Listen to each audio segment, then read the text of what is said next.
Hey everyone, it's Mike with It's Pittsfield Tonight. I'm going to jump right into it, and we're going to start with last night's City Council meeting. So there was a lot of things discussed, really important things discussed at yesterday's council meeting.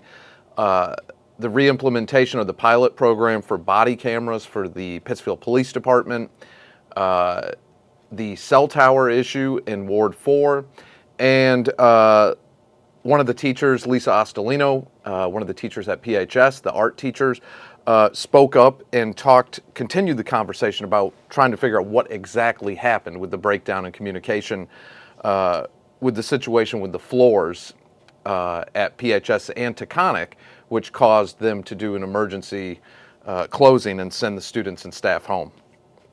And that was a week or so ago.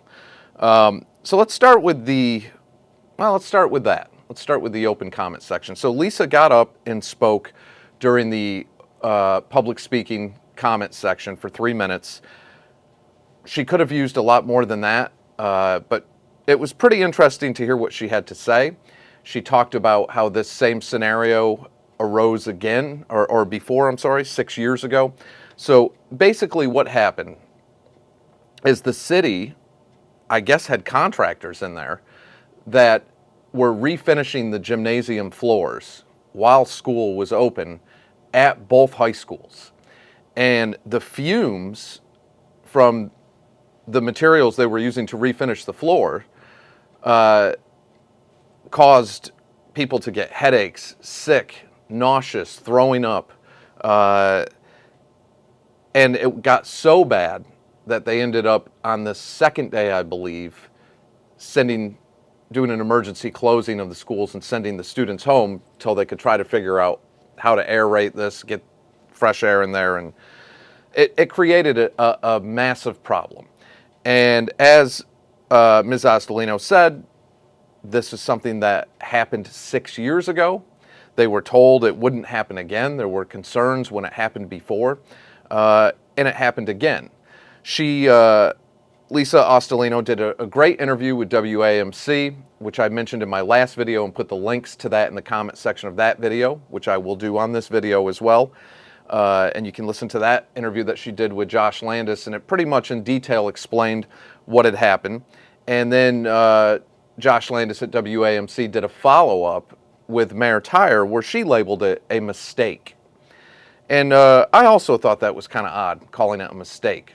Because a mistake would seem like, I don't know, someone accidentally kicked over a bucket of this stuff and it caused fumes, and that would be a mistake or an accident. This sounds like to have a contractor come in to both high schools would take some serious scheduling and a lot of people involved in getting that planned out. So hopefully they do get to the bottom of that and assure that that does never happen again.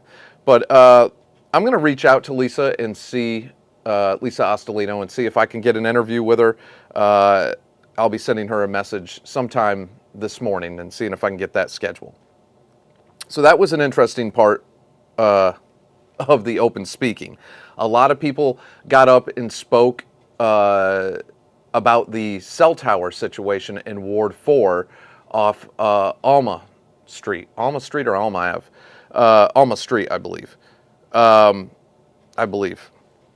that is off of the Holmes Road area, often referred to by people who live in that area as Shacktown. And, you know, I've had a lot of people message me about that. Why is it called Shacktown? And I did mention this a couple of years ago when this situation first arose again. And it has nothing to do with actual shacks or poor people that lived in shacks on that property or anything even close to that. Henry Van Schack, at one time in the mid 1700s to late 1700s, as a resident of Pittsfield, he landed here, and it was a long, complicated story how he did land here in Pittsfield. But his home was where the country club is now on South Street, and I believe that part of that building is still part of the original mansion. Henry Van Schack was, at a period of time, the largest property and business owner in the city, and he paid the largest share of property taxes. And all of that land, from the country club going all the way down to past where Holmes Road is and all that, was all his property, his personal property. And he had summer cottages there for guests. He was friends with Herman Melville's father, and that's how Herman Melville ended up in this area. As a child, he would come with his family to visit the Van Schack family. And because Henry Van Schack was the largest taxpayer in the city of Pittsfield, and he owned so much property and so many businesses, that it was often referred to as Van Schack's Town. And over time, somehow that turned into Shackstown or Shacktown. But that's why it's called Shacktown, to the people who have messaged me about that. So, and it's a great story with Henry Van Schack. But anyway, that'll be a different video. So the cell tower situation was discussed in great length, items 16, 17, and 18, I believe, on the City Council agenda was discussing this. That's an ongoing discussion that we'll still be hearing. We're a couple of years into this.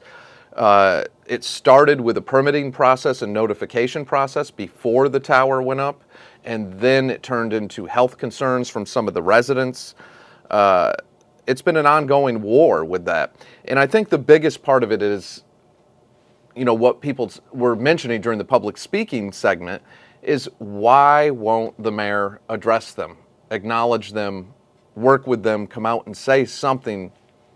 And I think that's a big frustration on the people in that neighborhood's part. I mean, they're just frustrated that the mayor hasn't gotten involved in this at all. So we'll be talking more about that as this continues. So it's not even close to being over with yet. And hopefully Mayor Tyre will get involved, just to address it and get up there and speak to the constituents and try to find out what's going on. So that was a big part of it. The body camera situation. So Chief Wynn did get up and speak, and many of you probably saw, the Eagle has reported on this already, that the pilot program for the body cameras is finally underway again, and it should be starting at any time now. And as that was supposed to happen almost a month ago, or it was a month ago or more, and it abruptly came to a halt or a pause. And like I said in the last video, the biggest concern there was concerns that the unions that represent some of the officers and the supervisors had with the whole something in the program. Chief Wynn couldn't specify exactly what it was publicly due to probably some kind of arrangement or agreement with the unions, and if he did talk about it, it probably could have jeopardized this whole thing. So he couldn't get into the specifics of what it was, but they did come to an agreement. So much like I said in the last video, it was concerns that the police unions had.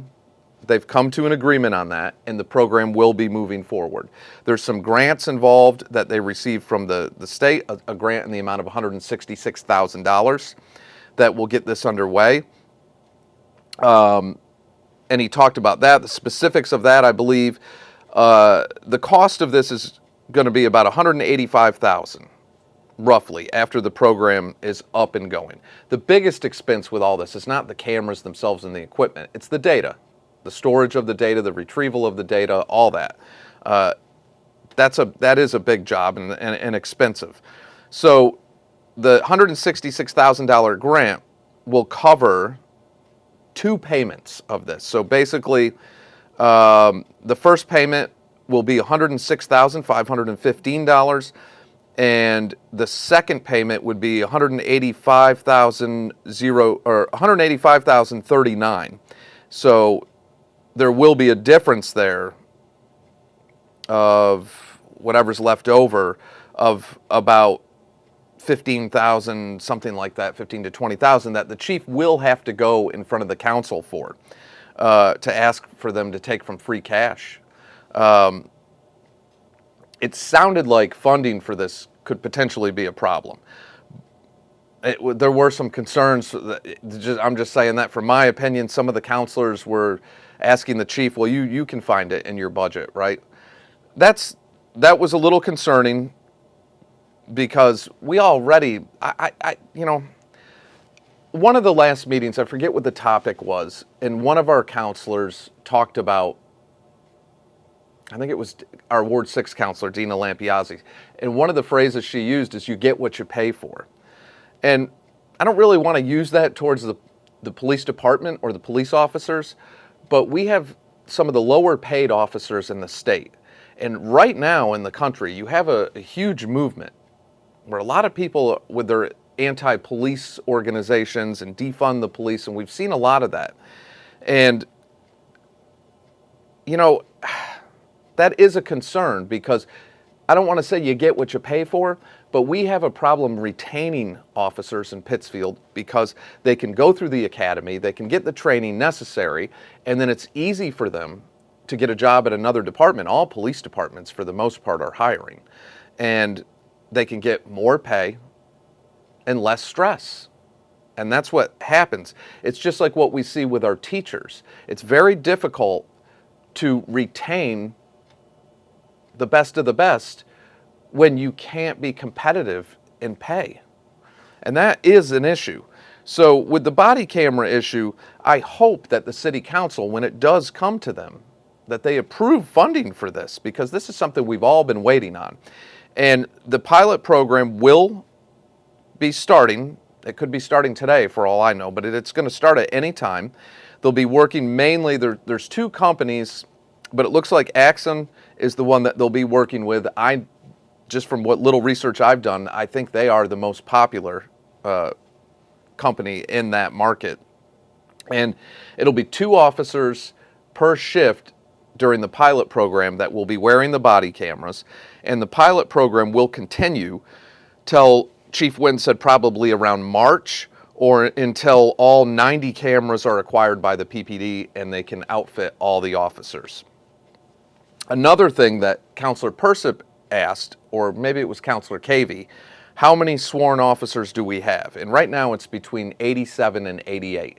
And it reminded me of going back to even when Mayor Tyre ran against her predecessor, Mayor Bianchi, and she said a city of Pittsfield size should have 120 sworn police officers. This is unacceptable and irresponsible.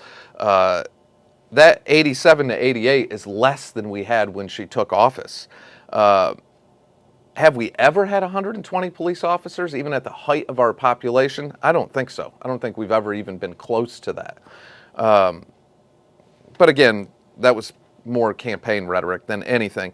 But right now we have we have 87 to 88 sworn officers, and 7 or 8 in the pipeline, meaning 7 or 8 that are, if they complete training and all the things necessary, 7 or 8 more that should be adding to bring us up to around 95 officers, somewhere around there.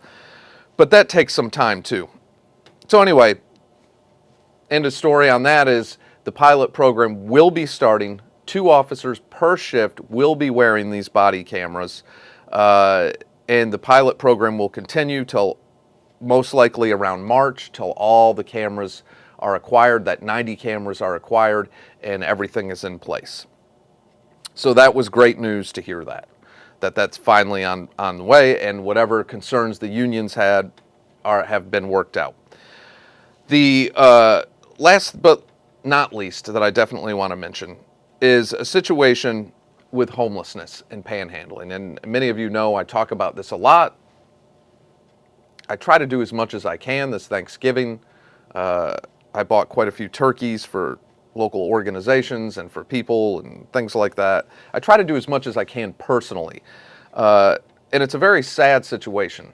I've always thought that our resources and our outreach is not as good as it can be and should be with our service provider. So in front of the Berkshire Athenaeum, for the past, God knows how long now, about a year, we've seen a lot of people in homelessness gathering there during the day and then sleeping there at night. And I've seen it with my own eyes. I've seen fights break out there. I've seen a lot of things that have happened over the past few months. Well, a fire broke out around 6:30 in the morning on the 21st of November. that did cause some damage to the sidewalk, to the building. I think a window had to be replaced. And now the Berkshire Athenaeum has put a new policy in place that they cannot stay there at all anymore at the Berkshire Athenaeum once it is closed for the day. There'll be no more camping out on the sidewalk, no more of that, which I think you're just going to see those people being forced to move to other locations downtown. I really wish we could get together as a community and start to solve this. Our numbers of those in homelessness is manageable. Our point in time count had it around 120 or under. It should be an easily manageable situation before it does get greatly out of control due to problems we're seeing in the rental market and housing market. But, and when you see, like many of you noticed the campsites that was growing, one in particular on Wacona Street, due to the kindness of a local business owner and his wife, or they're both probably the local business owners, but due to their kindness and generosity and through donations that they were able to get, which I followed their social media posts, they were able to get those people out of there and put them in temporary housing and trailers to make sure they were safe and warm and healthy through the winter. I've seen local businesses, one near my new location where I'll be, that hosted a dinner that was open to the community. And, when you see residents and businesses stepping up themselves and being able to handle this and being able to offer people help that are more than willing to take it, it shows you there's a problem with our service provider. We're not offering the right services to help these people, which is just going to make this problem worse. So, I hope that we can get a hold of that, and I hope the community pays more attention to that. But you won't be seeing them camping out anymore in front of the Berkshire Athenaeum because of that. Just like that's the same reason I don't feel that they should be camping out in the middle of Springside Park like they are. With propane tanks and fires. It's a disaster waiting to happen. And so far, this winter has been incredibly mild, but there's no way that's going to stay. Or, well, I don't know that. I'm not a meteorologist, but there is concerns there, and there has been loss of life in that park. So there is concerns there with that. And it is illegal to bring propane and build fires in the park for a reason. That's our most historic park in the city, and it would be such a tragedy to see another fire break out. And there was a very close call with a fire not that long ago that many of you saw. I covered that on here, where a propane grill was involved, and it caught a campsite on fire. So anyway, that's it for now. Pay attention to everything. I'm going to do a follow-up with what happened. Many of you saw the post I did from Pontuzic Lake with all the schools of fish that were trapped due to the unnecessary drawdowns we see every year at Richmond Pond and Pontuzic Lake. I want to definitely get back on that, and I'll be reaching out to some other people, and that's one that's very near and dear to me. Just our wildlife and our resources, and a big part of my life. So I want to talk about that. And again, I'll be reaching out to Lisa Ostolino and see if we can get her on for an interview and talk a little bit more about what happened in the schools and just the overall communication within the administration and how everything's working with that. So take care of yourselves, take care of each other, be kind to each other, and I'll catch you all in the next day or two.